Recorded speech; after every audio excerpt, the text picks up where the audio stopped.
Oui, c'est à vous. Mes chers collègues, ce pacte positif va permettre une meilleure coordination des partenaires ainsi qu'une meilleure lisibilité en matière d'insertion des personnes percevant le RSA et les personnes les plus éloignées de la formation et de l'emploi.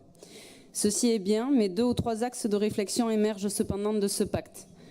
Dans ce vaste département des Pyrénées-Atlantiques, l'éloignement est certainement un facteur déterminant, surtout lorsqu'on habite un petit village excentré des grandes villes.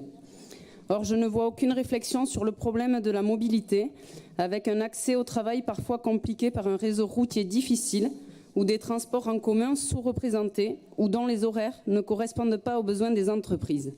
D'où une difficulté à l'accès à l'emploi pour des personnes qui n'ont souvent pas de moyens de locomotion adaptés à leurs besoins.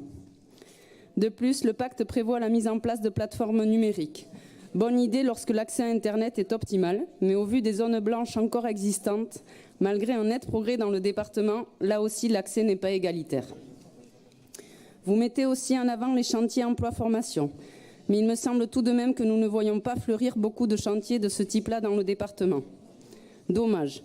Peut-être faudrait-il renforcer le partenariat avec les entreprises et confronter les difficultés vécues par les deux parties. En effet, sur 178 personnes sorties d'un atelier chantier d'insertion en 2015, seuls 18% ont bénéficié d'une sortie vers l'emploi durable, ce qui, à mon sens, peut être amélioré. Ce pacte va donc dans le bon sens, tout en continuant à réfléchir d'une manière plus large aux freins présents, surtout en milieu rural.